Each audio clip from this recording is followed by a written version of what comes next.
Básicamente lo que tienen que saber de esto es que esta presión, que al ser menor que la presión barométrica o la presión de la atmósfera, permite que por diferencia de presiones por una gradiente, el aire que está fuera ingrese al ser menor, ¿no?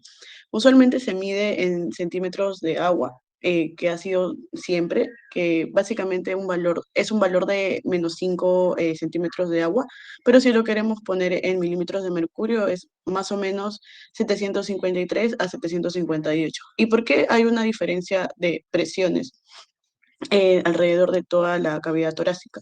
Y es básicamente por la postura y por la gravedad.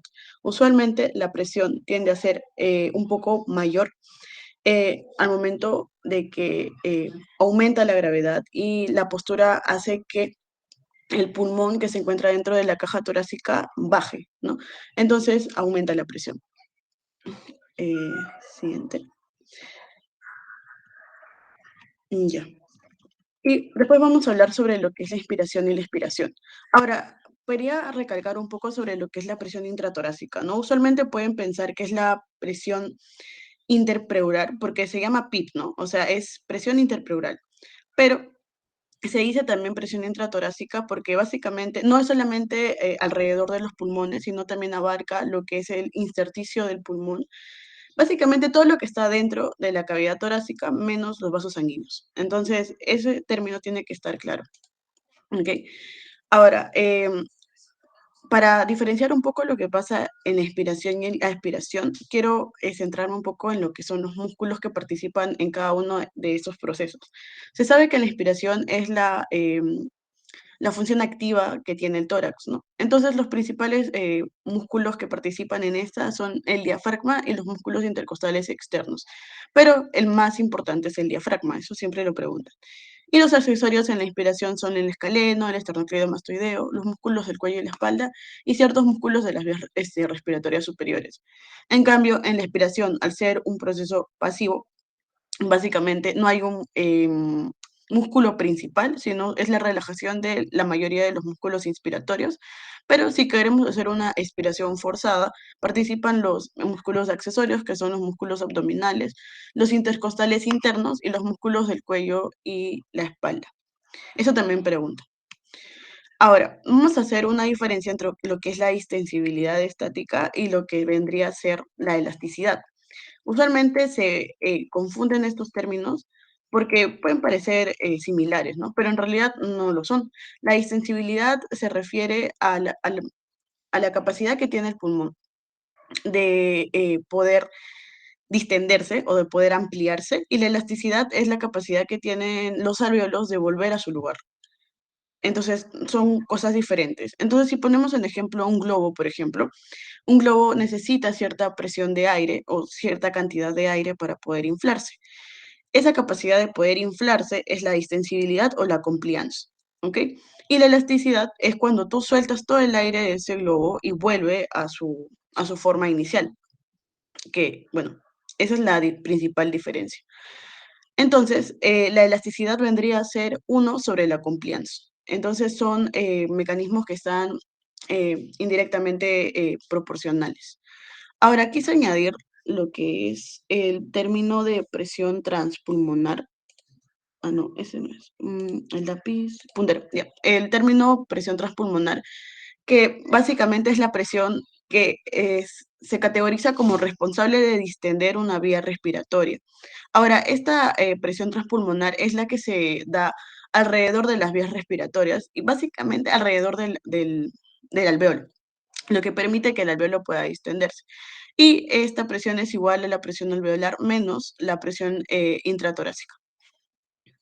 ¿Por qué? Porque es solamente la presión que se encuentra alrededor de las vías respiratorias o vías del alvéolo. Como sabemos, la presión intratorácica es la que está alrededor de todo lo que está dentro de la cavidad torácica, ¿no? Ya sea las pleuras, el intersticio, las vías respiratorias superiores, etcétera. Acá solamente abarca la de los alvéolos. Ahora, esta presión transpulmonar explica ciertas enfermedades, como son el enfisema y la fibrosis, eh, ya que se relaciona con el cambio de volumen pulmonar. respecto al volumen residual. Si hay una mayor cantidad de volumen residual y una menor capacidad de distensibilidad o de volver, de poder ampliarse más, se llama enfisema. ¿Y esto por qué ocurre? Y es porque dentro de los alvéolos pierden su capacidad de regresar a su sitio, entonces hay un mayor volumen residual que se encuentra ahí, o sea, los alvéolos se encuentran como los globos inflados.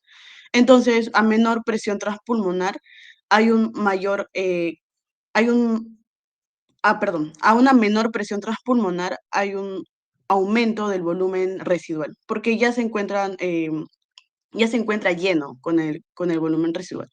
En cambio, en la fibrosis tiene que haber una mayor presión transpulmonar para que pueda ampliarse el alvéolo, y es por ello que hay una relación inversa, ¿no? Ahora, hablemos un poco sobre la elasticidad. La elasticidad, como ya mencionamos, es la capacidad que tienen los alvéolos de volver a su lugar, pero depende mayormente de lo que se llama tensión superficial eh, y la resistencia que tienen los alvéolos. Pero primero hablemos sobre la tensión superficial. La tensión superficial es como la capacidad o el mecanismo que permite que los alvéolos colapsen, ¿ok? Entonces, lo que ocurre dentro de los alvéolos es que existe una sustancia denominada surfactante que evita este colapso. La tensión superficial va a hacer que los alvéolos tiendan a achicarse, a regresar a su lugar, pero un poquito más allá. O sea, es como si quisieras apretar un globo, más o menos. Eso es lo que va a hacer la tensión superficial.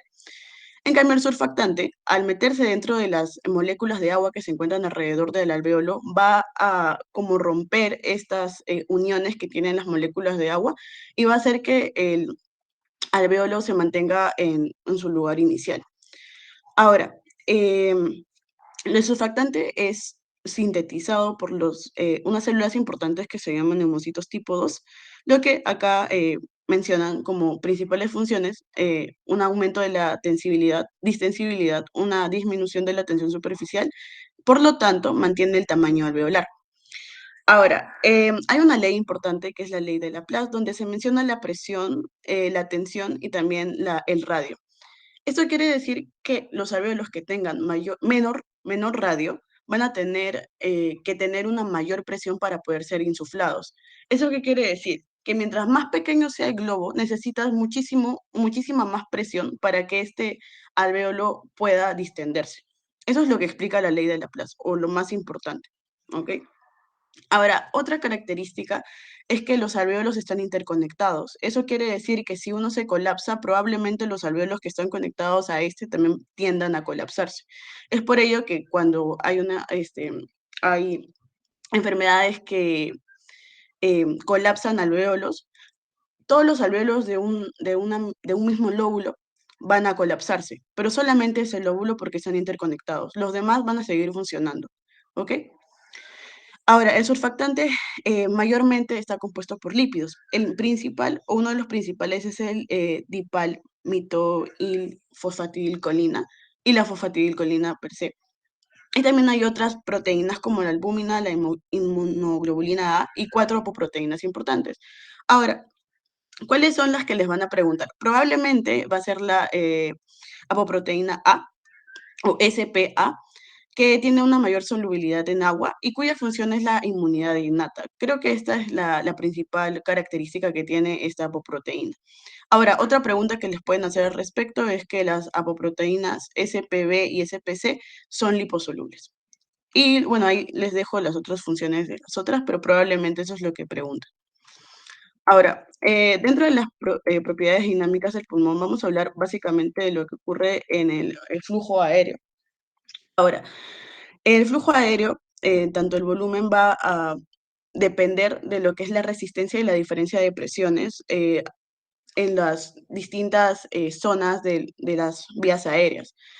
Entonces, vamos a hablar un poco sobre lo que es la resistencia a todos los niveles de las vías aéreas. Ahora, la resistencia va a depender de la viscosidad de lo que está fluyendo, básicamente del aire, de la longitud y del radio de la vía. Entonces, esto se va a medir por una ley que es la ley de Poiseuille. Esta ley, lo principal de esta ley es que va a explicar que a menor radio de la vía aérea va a haber una mayor resistencia. Eso quiere decir que mientras el radio disminuye, por ejemplo, en 1, la resistencia va a aumentar cuatro veces en potencia. ¿Ok? Y si el flujo es laminar, hay una menor sensibilidad en estos cambios, pero si el flujo no es laminar, va a haber una mayor sensibilidad a los cambios de radio. Esto explica los cambios de resistencia a los distintos niveles de las vías aéreas. Ahora, hay una pregunta muy común que les hacen y es, ¿dónde hay mayor resistencia? Por esta ley yo podría pensar que las vías de menos calibre van a tener una mayor resistencia, pero no es así. Si retrocedemos un poco a lo que ocurre o lo que supimos sobre resistencias a mayor grado en la academia, sabemos que cuando hay una suma de resistencias de forma lineal, la suma va a ser directa, ¿no? Va a ser R1 más R2 más R3, etcétera. Pero si son resistencias paralelas, va a ser diferente, ¿no? Va a ser 1 sobre resistencia total igual a 1 sobre R1 más 1 sobre R2, etcétera, ¿no? Va a ser una suma que al final no va a ser como la de lineal, sino va a ser menor. Eso quiere decir que si lo ampliamos un poco más a lo que son las vías aéreas humanas, sabemos que, a ver, lo voy a ampliar un poquito más, no sé si se puede. Bueno, si acá lo vemos en los pulmones, las vías son paralelas, no van a ser todas lineales, no están interconectadas, porque el árbol bronquial pues tiende a distender diferentes ramas en todo el pulmón. Entonces, si las vías aéreas son paralelas, las resistencias también van a tener esa suma. Eso quiere decir que en las de menor calibre la suma no va a ser, no va a ser mayor. Donde va a ser mayor va a ser en las vías de mediano calibre, porque van a ser menos, como, van a tener menos árboles o menos como ramas a donde irse. O sea, va a haber menor desorganización del árbol bronquial. Entonces, cuando les pregunten dónde va a haber mayor resistencia, siempre van a responder en las vías de mediano calibre y esa es la explicación. Ahora, existen 3 tipos de flujo aéreo, dependiendo de la resistencia y de la diferencia de presiones, como ya mencioné. Entonces, está el flujo laminar, el flujo transicional y el flujo turbulento. El flujo turbulento va a ser en las vías de gran calibre, como son la tráquea, y el laminar va a ser en las vías respiratorias pequeñas, distales, como cerca de los bronquios terminales. Y en la mayor parte del árbol traqueobronquial, o sea, en la mayoría de las vías respiratorias, va a haber un flujo transicional, ¿ok? Que es el de acá, que es laminar y turbulento. ¿Y eso por qué? Porque las vías se van a ir separando, ¿no? Como ya lo mencioné. Hay una cierta transición en donde las vías van a ir, como esparciendo ramas, se podría decir, ¿no? Por eso se dice árbol traqueobronquial. Ahora, esta resistencia también la podemos explicar acá, ya que vemos que hay una mayor resistencia en las vías que son un poco mayores de 2 milímetros de diámetro, mientras que las vías respiratorias de menor diámetro van a tener una menor resistencia. Bueno, y acá lo explican, o bueno, lo diferencian con una enfermedad llamada EPOC, que básicamente es una enfermedad obstructiva que se da porque las personas fuman demasiado. Eso ya lo van a ver en fisiopatología. Entonces, acá, para recalcar que la mayor resistencia se da en las vías de mediano calibre. ¿Ok? Y eso también ha sido una pregunta recurrente en los exámenes de fisiología respiratoria. ¿Y qué pasa en el transporte de oxígeno y CO2 de la sangre? Bueno, primero hay que explicar qué es la hemoglobina, ¿no? La hemoglobina es un tetrámero del grupo hemo y de globina, y la globina, bueno, va a estar separada en dos, que es la globina alfa y la globina beta, que son 2 cada una, ¿no? Por eso es un tetrámero. Está sintetizado en los eritoblastos y el 98% del oxígeno va a estar unido a la hemoglobina. Y gracias a la interacción del oxígeno, el hierro y la porfirina se va a dar el color rojo. Eso ya lo vimos en biología celular y también en bioquímica, ¿no? Entonces no vamos a ampliar como en la estructura de la hemoglobina, sino en lo que pasa. ¿Ok? Sabemos que hay 4 grupos hemo, ¿no? Los 4 grupos hemo están conformados por el anillo de porfirina y adentro está pues el hierro. Entonces, este hierro se va a unir al oxígeno, ¿no? Eso es lo que ya sabemos.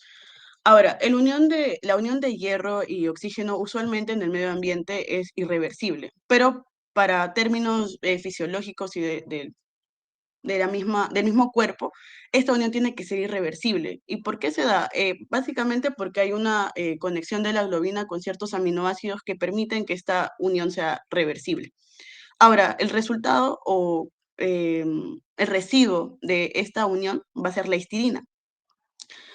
Ahora, esta histidina va a estar unida al hierro.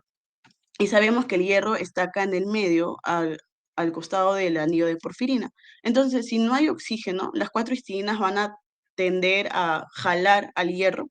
Y ustedes saben que no solamente es un grupo hemo, sino son cuatro grupos hemo. Entonces, eh, estos cuatro, histidinas van a tender a tirar y van a distorsionar el anillo porfirínico, ¿ok? Y esta distensión va a crear un estado tenso que va a inhibir al grupo hemo o al hierro de poder acercarse al oxígeno. Y esto va a disminuir la afinidad de la hemoglobina con el oxígeno. Ahora, ¿qué pasa o cómo podemos hacer que este estado tenso no interfiera con la unión de la hemoglobina con el oxígeno? Pues al aumentar las moléculas de oxígeno, no tienen que estar unidos, simplemente tienen que aumentar en la sangre. Va a haber energía suficiente para que este estado tenso se convierta en un estado relajado. O sea, las cistinas regresen a su lugar y disminuyan la tensión que hay entre ellas. Y eso va a aumentar la afinidad de la hemoglobina por el oxígeno. Y esto explica la, la curva de disociación de la hemoglobina, ¿no? Y hay ciertos factores que van a hacer que esta afinidad se aumente o disminuya, como son el pH, el incremento de hidrogeniones, el incremento de DPG, el incremento de la temperatura y el incremento de la presión parcial de CO2. ¿Ok? Ahora lo vamos a explicar. Entonces, eh, usualmente en los capilares pulmonares vamos a encontrar que hay una disminución de la temperatura, también una disminución de la presión parcial de oxígeno, de CO2, perdón. También va a haber una disminución de los hidrogeniones y del DPG y va a haber un aumento del pH. Todos estos factores van a permitir que del estado denso en el que se encuentra la hemoglobina se pase a un estado relajado y haya mayor afinidad de la hemoglobina por el oxígeno. ¿Okay? Una, eh, un movimiento de la curva de disociación hacia la izquierda significa eso, que hay una mayor afinidad de la hemoglobina por el oxígeno. Básicamente en los capilares pulmonares para que pueda haber un transporte de la hemoglobina con el oxígeno, ¿no? Y si hay un movimiento de la curva de disociación hacia la derecha, que se da en los capilares sistémicos, es porque va a haber una menor afinidad de la hemoglobina por el oxígeno. O sea, va a tener que haber una mayor presión mayor presión de oxígeno para que haya una mayor saturación de la hemoglobina. Ahora, ¿por qué ocurre esto en los capilares sistémicos? Si se supone que tiene que haber mayor oxígeno, eso es lo que cualquiera piensa, ¿no? Bueno, lo que ocurre acá es que las células que son activas metabólicamente van a necesitar oxígeno. Entonces, el oxígeno ya no tiene nada que ver con la hemoglobina, ya no le va a servir a la hemoglobina, sino le va a servir a las células que son que son activas metabólicamente. Entonces, lo que va a hacer la hemoglobina es soltar al oxígeno y va a decir, oye, ve a las células porque las células te necesitan. Y es por ello que ocurre eso en los capilares sistémicos. Ahora, ¿qué tiene que ver con estos factores? Pues las células que tienen una actividad mayor em, metabólica van a tener obviamente una mayor temperatura, también van a generar mayores hidrogeniones y al momento de generar mayor hidrogenión y también mayor CO2 va a disminuir el pH. Ahora, esto explica el efecto Bohr, que hay una menor afinidad por la hemoglobina, por el oxígeno, cuando un ambiente entra en acidosis. O sea, hay una disminución del pH y un aumento del CO2. Pero el, el el patrón que explica más el efecto Bohr es la disminución del pH. ¿Ok? Ese es el efecto Bohr y eso es lo que tienen que saber. Ahora, ¿esto por qué lo explico acá? Porque hay un recambio, ¿no? O sea, cuando nosotros cambiamos los capilares pulmonares a los sistémicos, obviamente va a haber una disminución del pH y un aumento del CO2, y es por eso que se explica el efecto Bohr, ¿no? O es importante explicarlo a ese nivel. Ahora, el transporte de CO2 es algo diferente. Eh, Hay ciertas formas de transporte de CO2 y básicamente son cinco.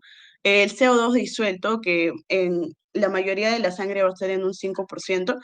El ácido carbónico, y lo pongo como F porque la cantidad de ácido carbónico que existe mm, no es tan notoria, o sea, no es tan importante, creo que es menos del 1%, entonces por eso ya no lo menciono. También va a estar en forma de bicarbonato, que es la mayor forma de transporte del CO2, que es un 90%. También va a estar en forma de carbonato, que también lo pongo como F porque es menos del 1%. Y los compuestos carbamino, como son el carbamino hemoglobina, que es el 5% más o menos.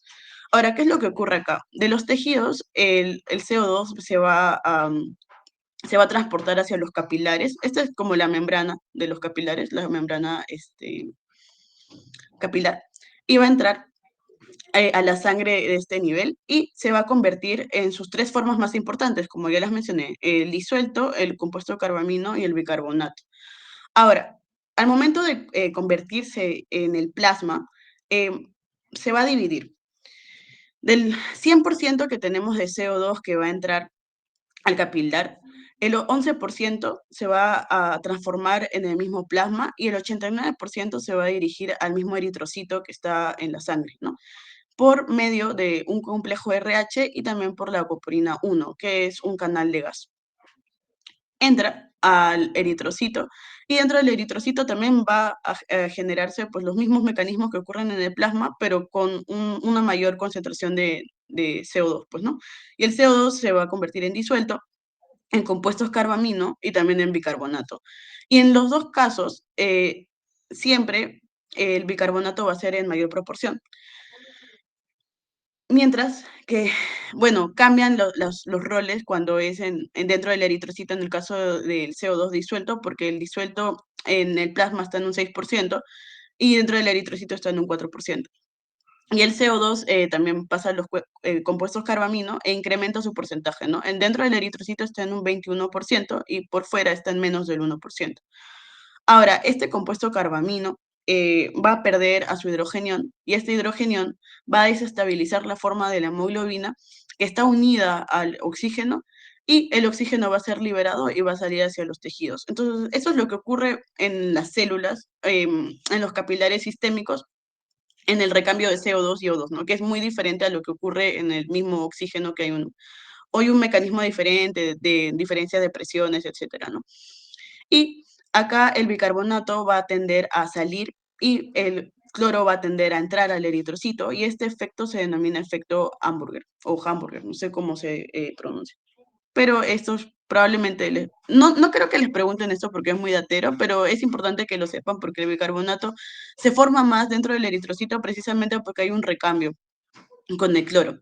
Y este bicarbonato se forma por la anhidrasa carbónica, que es una enzima que permite este cambio. Y si hay una como ineficiencia de esta enzima o hay menos cantidades de la enzima, pues no va a haber un buen recambio. Ahora, todo este proceso también explica lo que es el efecto Haldane, que eh, no necesariamente el proceso, sino la curva de disociación ya del CO2. Entonces acá se explica que para cualquier presión parcial de CO2, el contenido de CO2 total en la sangre va a aumentar conforme el contenido de O2 disminuya. ¿Eso qué quiere decir? Bueno, una vez nos lo explicaron no me acuerdo en qué curso, pero decían que la hemoglobina era como una chica que era fiel a una cierta pareja. Si el CO2 se presentaba primero, la hemoglobina solamente se iba a unir al CO2 y iba a olvidar al O2, como que la afinidad que tenía por el O2 iba a disminuir mientras mayor cantidad de CO2 había. Y ocurre lo opuesto también. Mientras más cantidad de O2 haya, o primero se una al O2, va a tener menor afinidad por el CO2. Y básicamente esa es la explicación del efecto Haldane, ¿no? Em, Cabe resaltar también que el CO2, no solamente el CO2, sino el CO, tiene una mayor constante de difusión. Entonces, si pones el CO al costado del oxígeno, usualmente la hemoglobina va a tender a unirse al CO porque tiene una mayor constante de difusión. Entonces, sí, eso es lo que quería explicar en la primera parte y mi compañero Gustavo va a explicar la siguiente.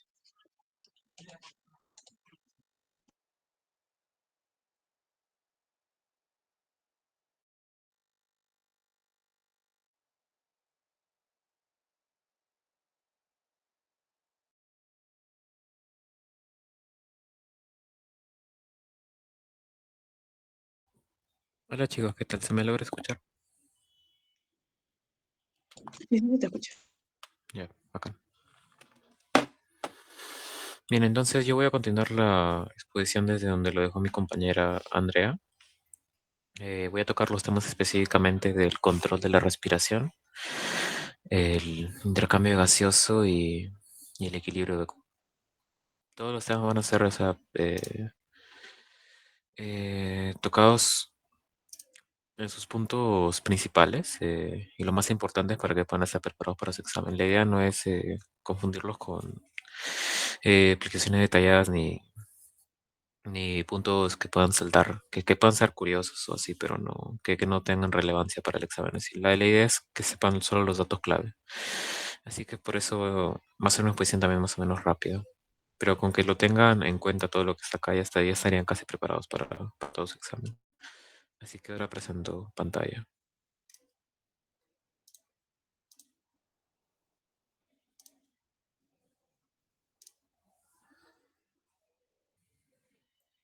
¿Se logra ver la pantalla?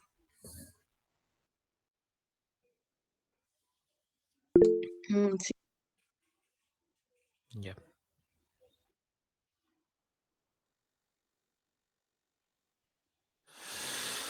Ya, entonces iniciamos con esta parte. Sobre el control de la respiración. Bien, sobre el control de la respiración ya hemos visto cómo es que aparece esta respiración, ¿no? Cómo es la mecánica ventilatoria, que tiene que ver con principalmente los músculos, principalmente el diafragma que aporta casi toda la totalidad de la función de la mecánica ventilatoria. También juegan otros músculos a favor, ¿no? Como los músculos intercostales externos y otros, pero esencialmente es el diafragma. Pero ahora, ¿cómo es que este diafragma inicia su trabajo? ¿Cómo es que, o sea, por qué seguimos respirando todos los días sin nosotros darnos cuenta? Porque entendemos que es una función autonómica del cuerpo que puede tornarse voluntaria dependiendo de la circunstancia. Ahorita probablemente ya pueden volverse voluntarios a respirarse, ya que se lo acabo de decir. Pero, o sea, va a depender, ¿no? Y en esencia, los mecanismos regulatorios que vamos a hacer van a ser dos esencialmente. Vamos a ver más luego, pero primero estos dos. Tenemos a los de tipo central y los de tipo quimiorreceptores. Con central me refiero al sistema nervioso central, o sea, la parte específicamente del tronco encefálico. En el tronco encefálico vamos a tener que existen algunos centros neuronales de grupos de neuronas que van a estar encargadas de la producción del ritmo respiratorio, tanto su inicio como su final. Vamos a tener a estos tres grupos, que va a ser el centro medular, el centro neumotáxico, vamos a ir marcándolo, y el centro apnéustico. Bien, el grupo medular se va a dividir en dos, que va a ser el grupo dorsal y el grupo ventral. El más importante de acá va a ser el grupo dorsal, debido a que este va a ser el que va a iniciar la inspiración, principalmente, y que el que va a guiar, cuya activación va a ser el que básicamente va a guiar la inspiración. Sus señales van a ir directamente por el nervio frénico, como recordarán en anatomía, a través de todo el mediastino hasta llegar finalmente al diafragma para inervarlo. Mientras que el grupo ventral va a encargarse, en sus diapositivas lo han colocado como inspiración-expiración, pero su principal función es que una respiración normal no se encuentra activo, sino que se activa al momento de una expiración forzada o cuando nosotros nos volvemos voluntarios de nuestra propia expiración. Cuando hacemos eso, ahí está trabajando el grupo ventral. Bien. Esencialmente esos son los puntos sobre lo que tienen que recordar del grupo medular. Luego tenemos al grupo neuronal neumotáxico. El grupo medular también es otro dato importante, se encuentra a nivel vulvar. El grupo neumotáxico al nivel del puente. pero a nivel superior, y el amnéustico a nivel inferior del puente mismo. Como puente entendemos la protuberancia, al puente de Barolio, el nombre que deseen ustedes, pero esencialmente esa estructura media del tronco encefálico, que también deben recordar por su clase de anatomía. Bueno, este grupo va a inhibir la inspiración con el objetivo de que los pulmones no se sobreinsuflen, o sea, va a tener una acción inhibidora sobre lo que es el grupo dorsal. Y bueno, o sea, tiene la acción más que nada de evitar que durante la inspiración, ya que estos van a ser esencialmente activadores del músculo diafragma, va a evitar que el diafragma que el pulmón se sobreinsufle y el pulmón va a sufrir justamente daños debido a este mecanismo, ¿no? Luego tenemos al grupo apnéustico, donde este va a estimular la inspiración y justamente, bueno, va a estimular a que luego de un proceso de expiración normal, va a generar una ligera estimulación en el grupo dorsal para que pueda iniciar nuevamente el grupo, la inspiración. Y bueno, esencialmente son estos tres grupos neuronales lo que tienen que recordar. Si es que en sus diapositivas les colocan unos puntos más sobre el grupo de Pre-Boltzinger, que también forma parte de la regulación de estos, o algunos grupos neuronales específicos, o sobre las cadenas laterales del grupo vulvar. También, o sea, es importante dentro del proceso, ¿no? Esta es una visión muy a grosso modo de cómo es, pero esencialmente tienen que recordar todos estos puntos que estoy mencionando. Son esencialmente estos nomás. Bueno, luego tenemos a los quimiorreceptores, y los quimiorreceptores van a ser de dos tipos, nuevamente centrales o de tipo periféricos. Los centrales van a ser los que se encuentran también nuevamente en el sistema nervioso central, mientras que los periféricos van a ser los que se encuentran en el resto del cuerpo. Los periféricos vamos a estar refiriéndonos al menos en la parte de quimiorreceptores A2, que van a ser el cuerpo, eh, el cuerpo, los cuerpos carotídeos y los cuerpos aórticos. Mientras que los centrales, vamos a tener en cuenta que van a ser las mismas áreas hipotalámicas que se encuentran dentro de esta zona que se van a encargar de captar eh, la presión parcial de CO2, que se relaciona directamente con el pH. Como recordamos, como recordamos, el CO2 se puede convertir en ácido carbónico y eso disminuye el pH, entonces eso tiene una relación directamente proporcional. Mientras que los periféricos van a tener la capacidad de catar, por así decirlo, también el oxígeno que se encuentra en esta zona, y esto justamente lo hace a nivel del cuerpo carotidio y eh, y los cuerpos aórticos.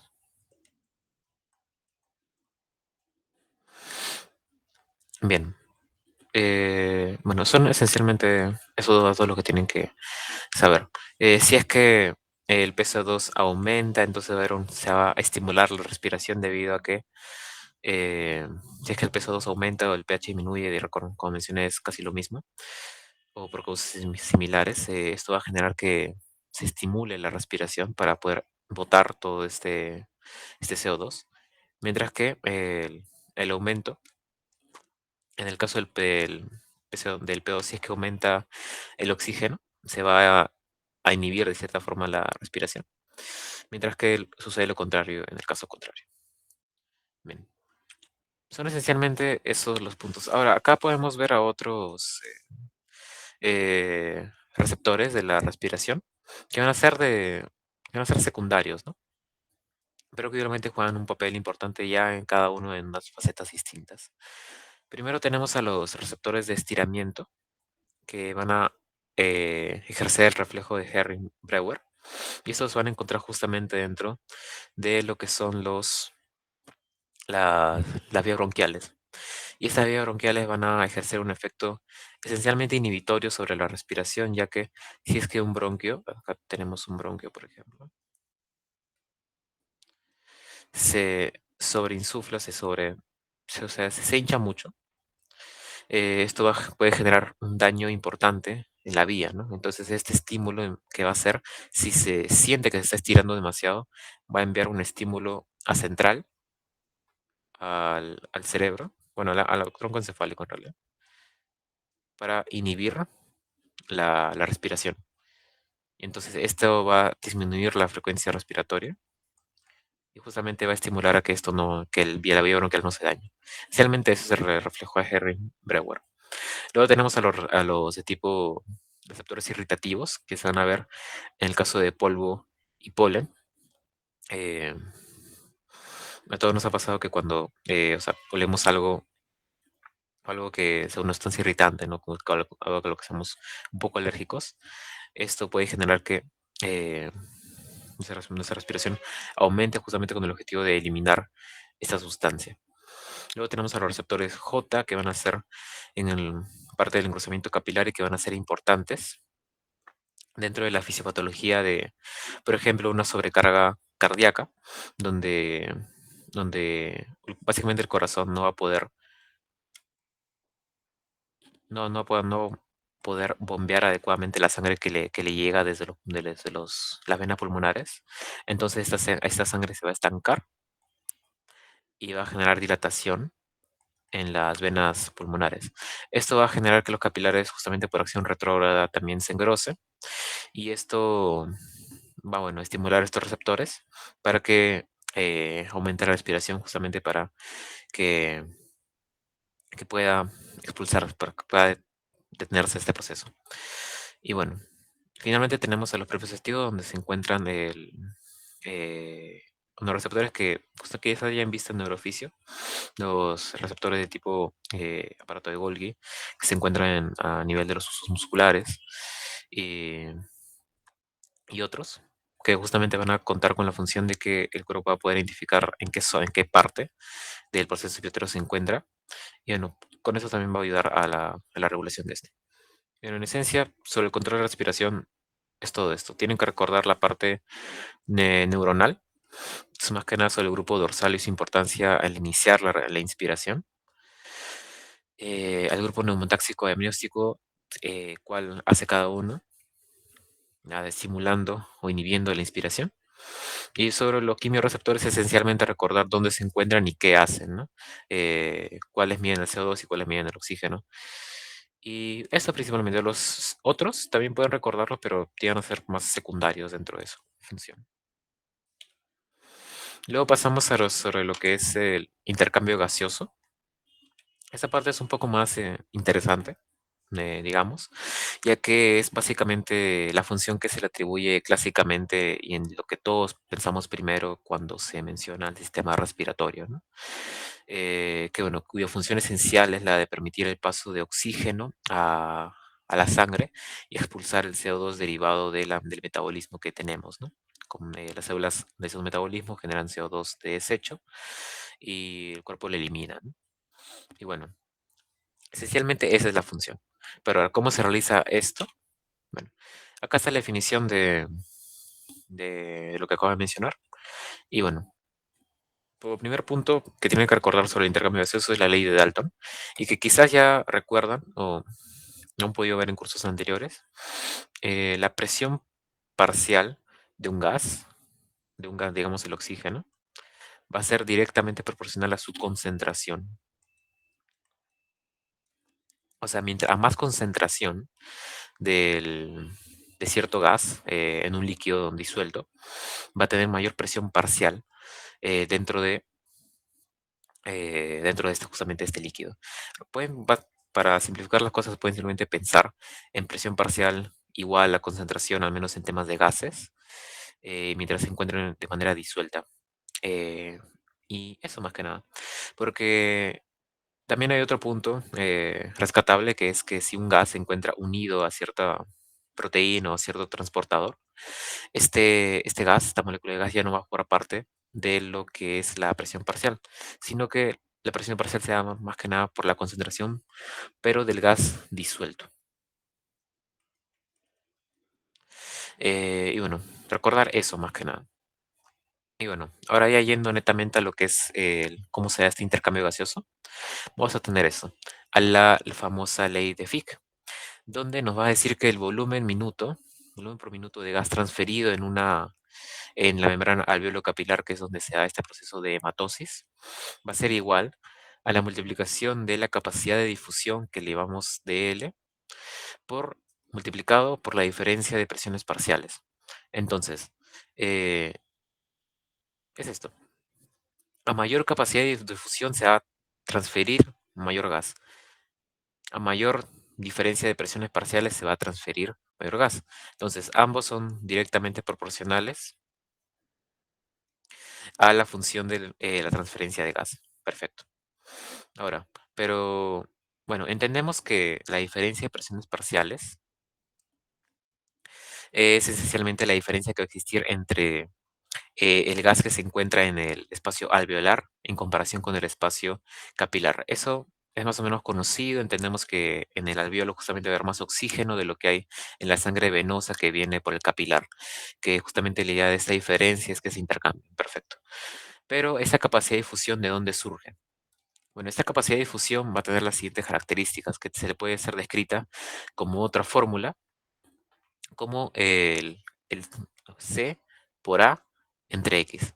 Y esto va a ser traducido como el coeficiente de difusión multiplicado por el área entre el grosor de la membrana.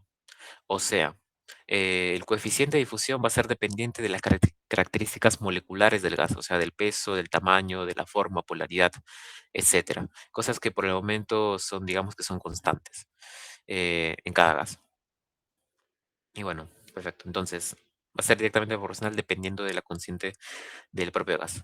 El área de difusión, o sea, a mayor área de difusión va a haber mayor capacidad de difusión, lo cual tiene sentido, ¿no? A mayor área y más chance a que el gas pueda transferirse en algún punto de esto. Y finalmente, el grosor de la membrana, el cual es este, el cual, como vemos, es una división, entonces se va a hacer inversamente proporcional. ¿Y esto qué nos dice? Que a mayor longitud o que a mayor grosor de la membrana alveolo capilar, va a haber menor capacidad de difusión. Y esto lo vamos a entender mejor con la siguiente. No, ya, mejor lo explico ahora. Bueno, el grosor de la membrana esencialmente tenemos acá nuestro alveolo y acá un capilar.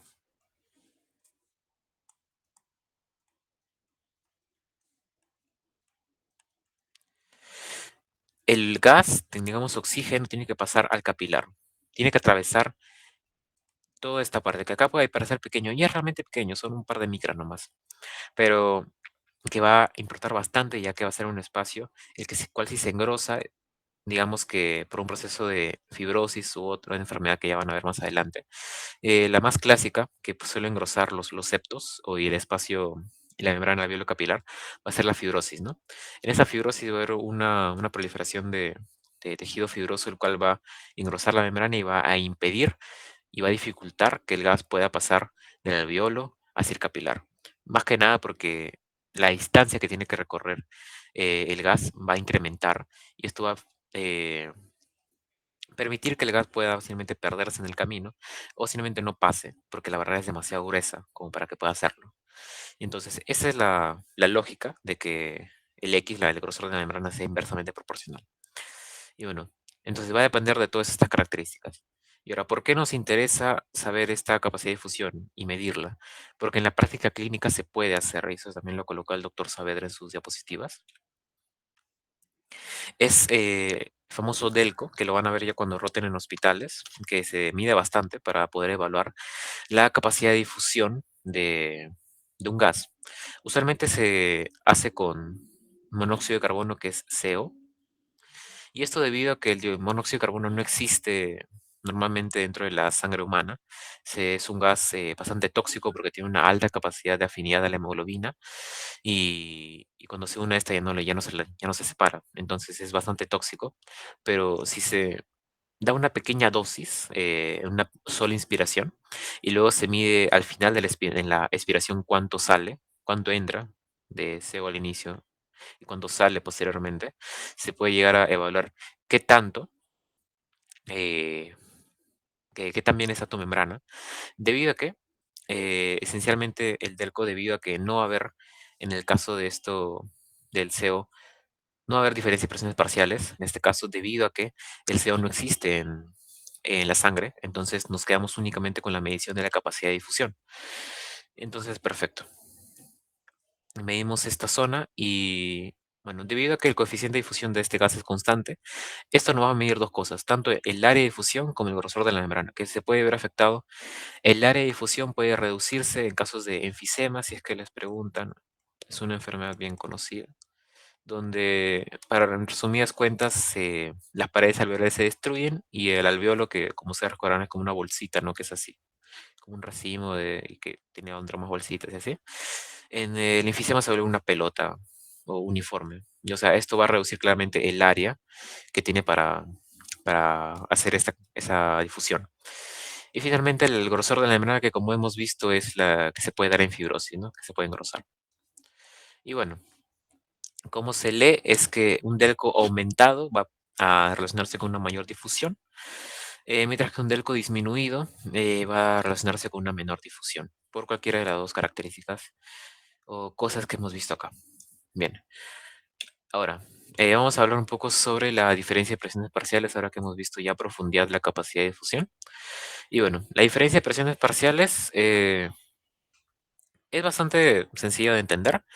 Vemos que la presión parcial, o digamos la concentración de oxígeno que llega al alveolo, va a ser de aproximadamente 100 milímetros de mercurio, mientras que la de CO2 va a ser de aproximadamente 40 milímetros de mercurio.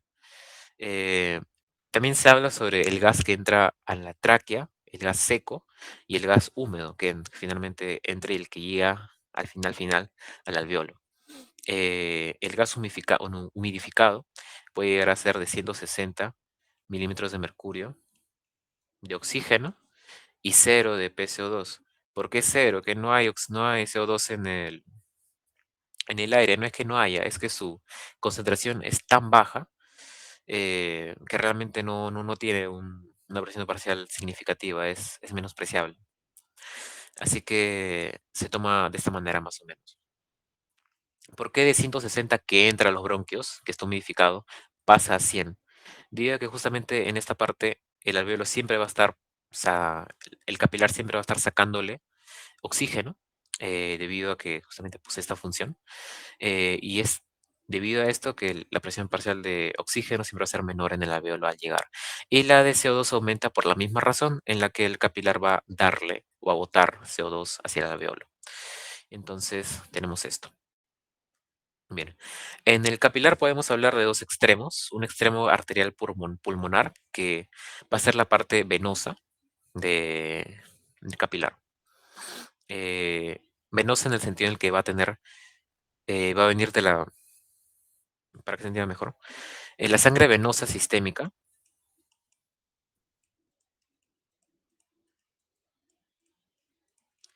va a llegar al corazón derecho, va a llegar a la aurícula derecha, al ventrículo derecho y luego va a pasar a las arterias pulmonares para llegar a esta parte. Entonces, por eso se llama extremo arterial pulmonar, porque están saliendo del pulmón, pero son esencialmente es sangre con poca cantidad de oxígeno que ya ha sido usada por el cuerpo en los tejidos y con una mayor concentración de CO2. Mientras que al otro extremo vamos a tener la sangre que sale de esta parte y que vamos a tener entendido que va a ser la sangre arterial sistémica. O sea, la sangre eh, que es rica en oxígeno y pobre en CO2. Y bueno, vamos a tener esta división, ¿no? Eh, Bien, vemos que la presión parcial de oxígeno de 40, que venía en la parte poco oxigenada, se convierte en 100 al final. Mientras que el PSO2 disminuye solo ligeramente de 46 a 40.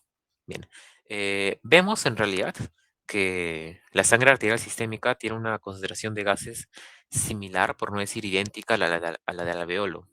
O sea, que en cierto punto de este capilar comienza, comienza a haber un intercambio de gases, se sigue ese intercambio de gases y en cierto punto X, digamos, esto se satura, se equilibran las presiones y ya deja de haber intercambio gaseoso.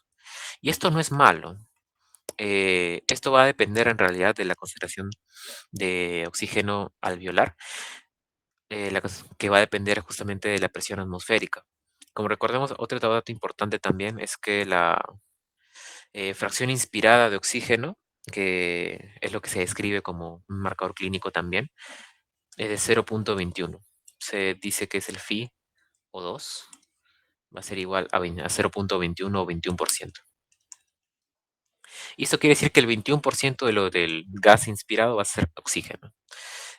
Como recordarán en sus clases de academia, de, de biología, era creo, que el aire esencialmente va a componerse principalmente de nitrógeno, luego de oxígeno y luego de otros gases, que pueden ser dióxido de carbono u otros. Pero es una poquita fracción de lo que queda. Inicialmente respiramos nitrógeno y oxígeno siempre. Y entonces, esa cantidad de 100 mililitros de mercurio va a depender de este FiO2. Se puede aumentar, claro, si es que a una persona le comienza a dar ventilación artificial en la situación en la que haya en la que haya una enfermedad que cree que esta barrera alveolar capilar no funcione porque el paciente no puede respirar por otros motivos. Se aumenta para que justamente pueda haber mayor chance a que esta difusión continúe y al continuar pueda llegar mayor cantidad de oxígeno a la sangre y pueda normalizarse los gases sanguíneos, arteriales. Claro que, bueno, o sea, depende de la condición y depende de otros factores, pero esencialmente esa es la idea. Si esto se disminuye, le das más oxígeno para que pueda funcionar.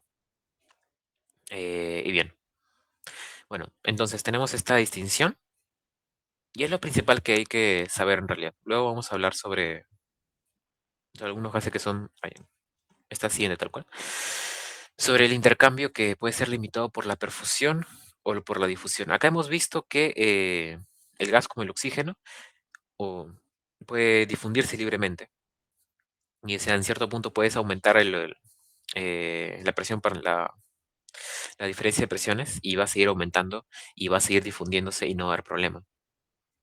Pero va a haber otras situaciones en donde eh, esta diferencia de presiones no es que se estabilice, sino que se va a mantener.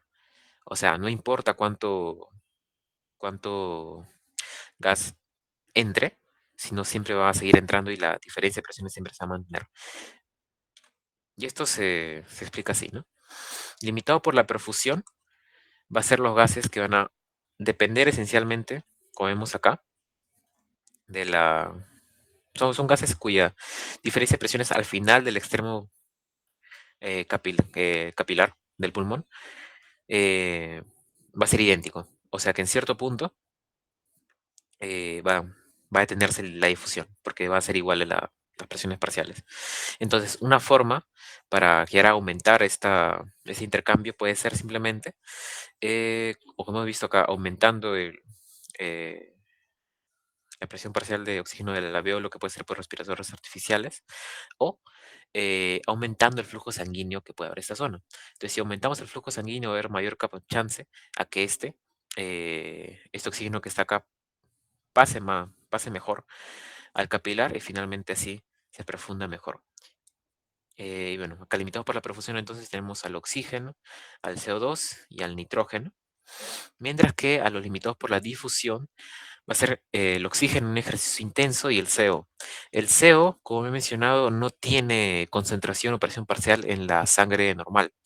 Debido a esto, no importa cuánto CO esté en el alveolo, todo, o sea, todo normalmente se va a entrar y la diferencia de presiones siempre va a mantenerse porque no hay suficiente gas como para que pueda darse una diferencia el que se iguala. O sea, si se igualase sería casi como decir que el paciente va a morirse inmediatamente, porque tener una concentración eh, alta alveolar de monóxido de carbono y sanguínea también sería casi la muerte, porque como mencioné, la hemoglobina se uniría a este y conllevaría la muerte por falta de transporte del gas oxígeno.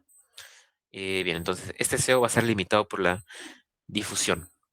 Mientras que en el oxígeno, vamos a ver que en el caso de cuando practican deportes intensos, eh, el gradiente puede no satisfacerse ya que el flujo sanguíneo va a aumentar drásticamente. Y bueno, esto va a generar que el oxígeno eh, tenga que difundirse mejor a esta parte. Disculpen. Bueno, esencialmente es esto. Esta parte es es más para que puedan ver o entender un poco mejor ese proceso de difusión y perfusión. Eso no está tanto en sus diapos, pero ayuda para que puedan entenderlo mejor. Esencialmente, esto es todo lo que tienen que saber del intercambio gaseoso. Recordar lo que es la ley de Fick, cómo se formula el volumen minuto, el dL y la diferencia de presiones parciales. Ley de Dalton, por si acaso si les preguntan, es fácil, es presión parcial es igual a concentración, es simple. Y luego la fórmula de lo que es la capacidad de difusión y lo que es el delco como dato clínico, que saber si le gusta preguntar a veces. Y bueno, la diferencia de presiones y nada más. Y luego ya entramos en la parte final sobre lo que es el equilibrio BQ. Bueno, el equilibrio BQ va a ser esencialmente el equilibrio ventilación-perfusión. V de ventilación, Q de perfusión. ¿Por qué? Porque en el pulmón, debido a efectos gravitatorios, esencialmente va a haber una diferencia entre lo que va a ventilarse en los ápices y entre lo que va a ventilarse en las bases. Igualmente con la perfusión, que se refiere a a la capacidad de riego sanguíneo.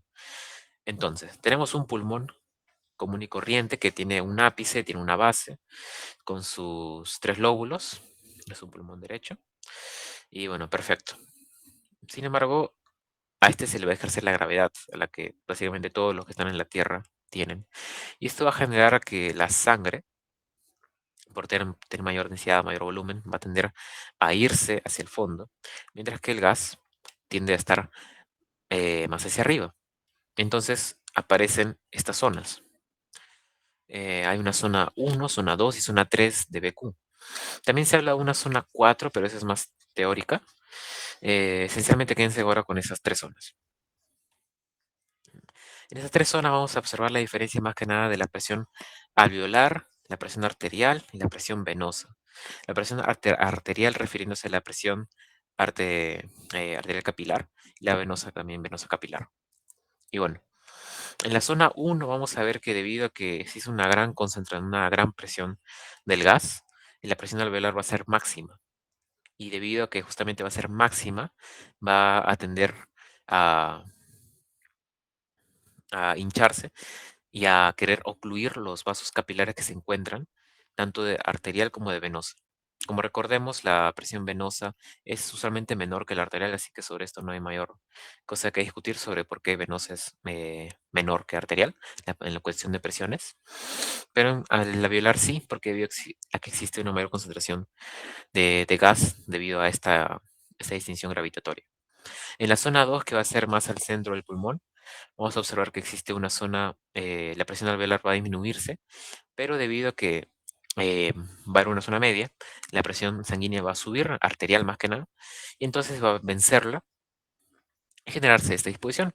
Finalmente, en las bases, la presión alveolar casi disminuye casi totalmente, y los alveolos son poco ventilados, pero bastante perfundidos. Y entonces tenemos esto. Y esto, ¿por qué nos interesa saber? Porque se puede expresar en fórmulas también, como las siguientes. El BQ entonces se va a decir que en promedio va a ser de 0,8 o de 4 quintos eh, de esto, ¿no? 0,8.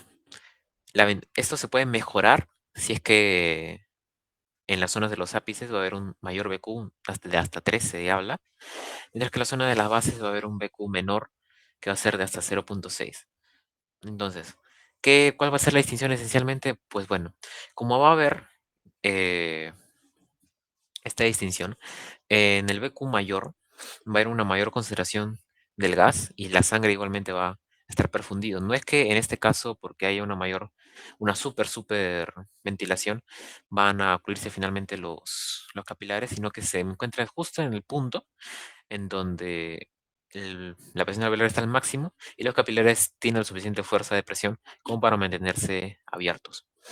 Entonces esto va a ser así y entonces se va a hablar que en la zona 1 va a haber un proceso de intercambio mucho más rápido y eficiente, mientras que más hacia inferior va a ser menos eficiente, ¿no? Y bueno, tenemos entonces acá las siguientes características. En la zona 1 se va a hablar que va a haber una mayor concentración de oxígeno y una menor de CO2, debido a que como hemos mencionado, va a haber un intercambio más eficiente.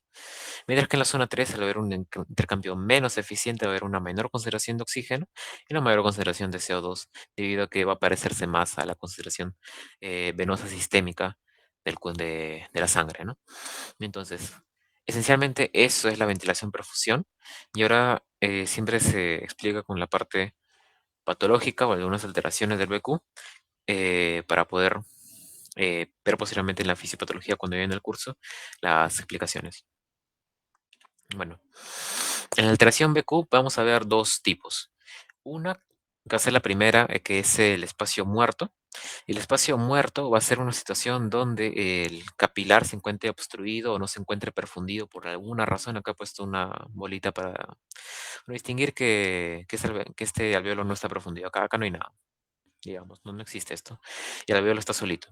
No hay sangre que lo acompañe. Entonces, acá va a haber gas, ¿no? Acá va a haber su 100 de oxígeno. Sin embargo, no va a ver a dónde vaya porque no hay sangre a la que pueda ir. Entonces, lo que va a ocurrir va a ser que esto se le va a llamar un espacio muerto, porque no va a tener la capacidad de mudar, de moverse el gas. En esta zona se va a decir que hay una ventilación de zonas no profundidas y el BQ va a tender hacia el infinito. Y que no, por ser infinito no va a ser infinitamente eficiente. Como mencioné, en cierto punto puede existir la tendencia a que debido al tamaño del alveolo eh, pueda colapsarse el capilar, pero en este caso ya es absurdo, ¿no? O sea, no hay capilar al que el gas pueda irse, así que solo esto no es eficiente en ningún modo. Y luego tenemos el shunt, que, bueno, va a tratarse el caso contrario, en el caso donde el alveolo no tenga gas o el alveolo no esté adecuadamente ventilado. Entonces acá no va a haber nada, pero casi va a haber sangre. Entonces, esa sangre va a continuar igual, va a estar tanto en su extremo venoso sistémico, en su extremo arterial sistémico. En ambos casos va a encontrarse las mismas presiones parciales, ambos lados. Entonces, que es como si no hubiera habido un proceso de intercambio, porque básicamente no lo hubo. Entonces, acá el problema es que se pierde la capacidad de que esta sangre pueda ser adecuadamente eh, intercambiada y que entonces se reduce la concentración de oxígeno a nivel de la sangre arterial sistémica. Entonces, en esas zonas va a haber un BQ de cero, no va a haber intercambio básicamente. Y bueno, este shunt también puede ser visto de una manera fisiológica, digo que si entendemos al shunt como el hecho de que sangre no, no ventilada, sangre que no ha hecho intercambio de gases, se mezcle con sangre que sí lo ha hecho, si lo entendemos así, puede ocurrir de este modo que hemos visto, del modo que este se llama shunt fisiológico, shunt patológico, mientras que puede haber un shunt fisiológico normal debido a las venas bronquiales. Como recordarán, las venas bronquiales derivan de las arterias bronquiales, que van a ser las encargadas de irrigar a la parénquima pulmonar, no ejercer una función de hematosis, sino más que nada de alimentar a este órgano.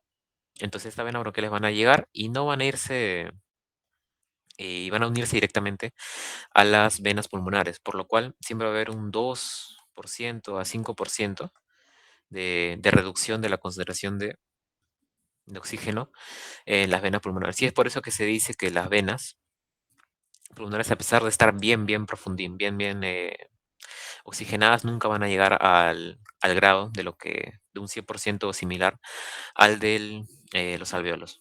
Entonces, es más que nada una característica rescatable. Luego un shunt de derecha a izquierda y de izquierda a derecha. Esto no es tan importante que lo sepan. Más que nada deriva de el hecho en que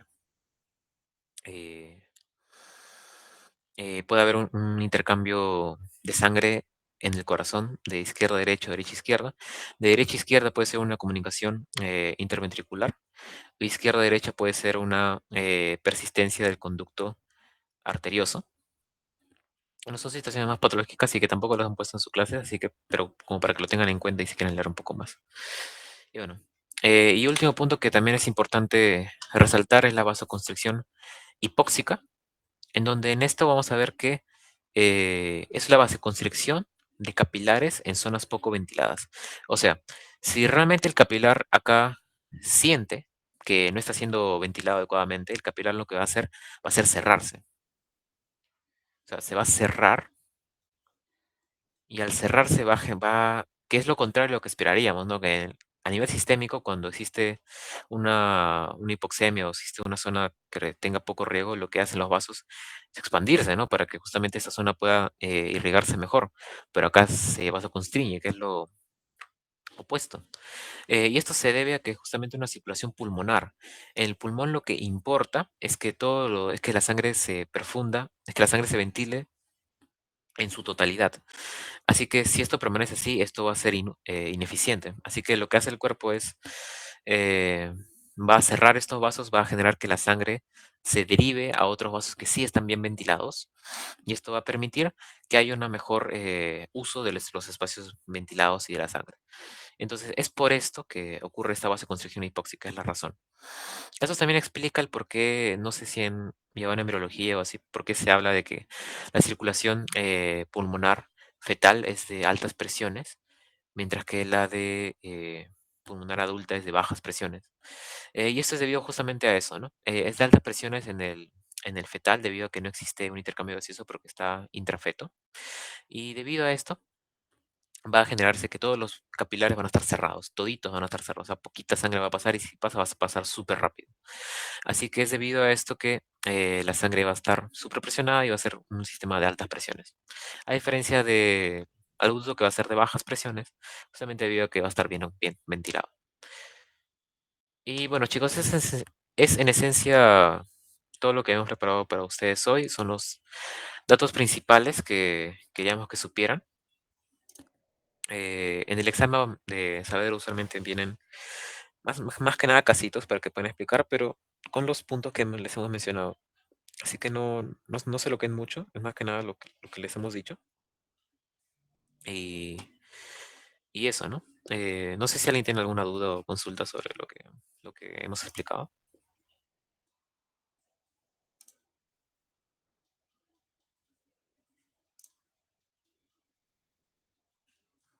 Sí, sí, claro.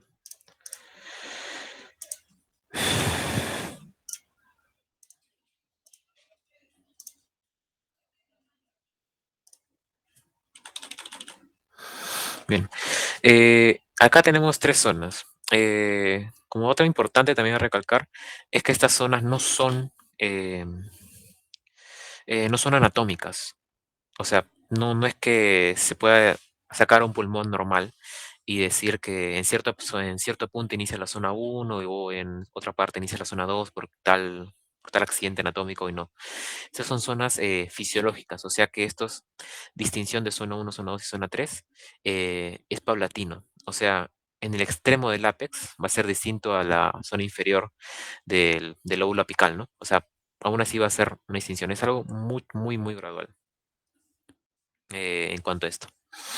Y bueno, teniendo eso en cuenta, esencialmente lo de las zonas es que va a haber una distinción en el BQ, de que vemos que en la zona uno es más que nada, es mayor, el BQ es de 3, en la zona media, en promedio, es de 0.8, y en la zona más inferior, el BQ va a ser menor, va a ser de 0.6. Y esto debido a la distinción que le va a ejercer la gravedad a los gases y a los líquidos que van a estar acá, siendo que las zonas apicales van a estar bien ventiladas, pero menos profundidas, mientras que las zonas basales van a estar menos ventiladas, pero más profundidas. Y esto se ha expresado en la distinción de las presiones que se encuentran al lado, ¿no? En la zona uno va a haber una mayor presión alveolar debido a la mayor presión de gas, mientras que en el otro extremo va a ser bajísima debido a que existe menor ventilación. Mientras que lo mismo en cuanto a la presión arterial y venosa. Va a haber una mejor presión arterial, una menor presión arterial debido a que va a estar poco profundido y en el otro extremo sí va a estar bien profundido, entonces va a haber una buena presión arterial y venosa. Arterial mayor que venosa porque como recordemos, las venas son generalmente de menores presiones. Eh, y bueno, y esto se da entonces que en la zona uno va a haber una mayor concentración de oxígeno y una menor concentración de CO2, debido a que este intercambio se va a poder realizar de mejor manera, debido a que a pesar de que estos alvéolos por su tamaño pueden llegar a constreñir un poco los capilares que se encuentran cercanos, digamos que este capilar está gigante acá y está como que constriñendo a su capilar que lo acompaña, no llega al punto en donde pueda colapsarlo. Es entonces que se da una situación donde acá puede haber un suficiente riego sanguíneo y acá un poco muy bien ventilado de O2, entonces el intercambio se va a dar muy eficientemente. Entonces va a haber una mayor concentración de oxígeno y poco de CO2. Mientras que acá va a haber una pobre ventilación, pero va a haber un capilarzote. Y entonces acá va a haber una menor, menor intercambio debido a que justamente no puede ser capaz de el alvéolo de profundir todo esto, el alvéolo de ventilar todo esto, debido a que no es el suficiente tamaño. El PO2 va a ser menor, el PSO2 va a ser mayor. Y esto sí, eso lo recalco bastante porque fue una pregunta de examen en mi año. Y eso más que nada. No sé si resolví la duda, disculpa. No te preocupes, Randy. Sí, Armando. Hola, en el libro West de fisiología respiratoria, menciona de que las regiones pulmonares inferiores son las que ventilan mejor que las superiores. ¿Eso no sería contradictorio con, con lo, con lo que se está explicando? ¿O cuál sería la razón de ello? Mm, a ver, quizás se hace. A ver. Es que, a ver, ya. En estas zonas, ¿cómo se llama? Existe la distinción de ventilación-profusión. Perfecto. Pero esa distinción va a cambiar de diferentes, por así decirlo, eh,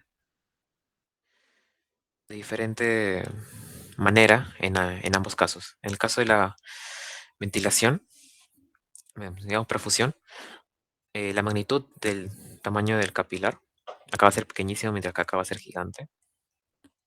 Mientras que en la ventilación, acá va a ser, digamos, ligera, mientras que acá va a ser un poco mejor nomás. O sea, ligeramente mejor. Creo que en sus diapos también hay un esquema de eso. Y entonces la diferencia de magnitud entre el cambio que existe en tanto perfusión y ventilación, eh, en ambos casos, o sea, acá la gradiente, digamos, de cambio entre el capilar de arribita del de abajo va a ser mayor que el de acá, que va a ser casi un aumento mucho más leve. Y ahora, en la parte de arriba, vamos a ver que comparativamente va a estar mucho mejor ventilado a comparación de la zona, a comparación del tamaño de capilar. Mientras que en la parte de abajo va a estar, o sea, ventilado, ¿no? Pero el capilar va a estar mucho más grande. Y eso es lo que puede hacer la confusión entre esa aseveración que me dices, que sí. La verdad es que en realidad esa parte de cuál zona es más ventilado o no, depende justamente de esto y de lo que se esté comparando. Si se habla mejor de ventilación como BQ o mejor ventilación como el aire que llega. Así que es esa más que nada esa distinción. Ya que en otros libros vas a encontrar también que, por ejemplo, se habla que la tuberculosis se asienta más en los ápices porque son zonas más ventiladas, pero en realidad es que son zonas con mejor BQ. Y es debido a esto. Pero también es cierto lo que dices que existe esa distinción entre que realmente el aire llega más a las zonas basales. Pero normal, con que tengan en cuenta esta distinción entre si se habla de ventilación o perfusión dependiendo del capilar o dependiendo de en sí misma, está normal, pues. Y esa sería la respuesta. Muchas gracias. ¿Alguna otra duda?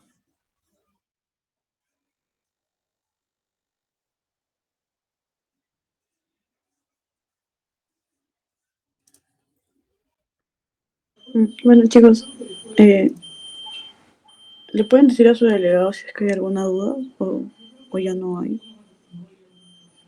Aprovechan ahorita antes de que sea su banqueo, porque en el banqueo, bueno, van a explicar cosas como que no tan a profundidad, sino los van a explicar de acuerdo a la pregunta, ¿no? Así que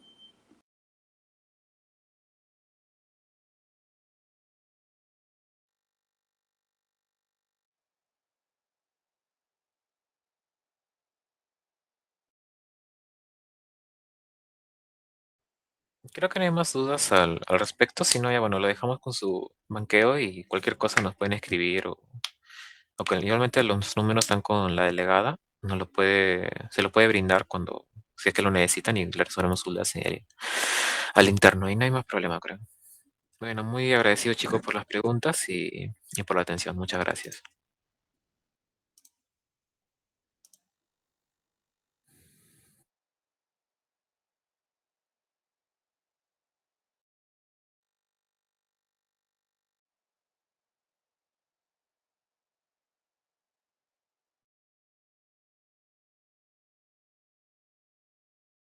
Bueno chicos, hasta luego. Que tengan un buen examen. Hasta luego chicos, mucha suerte.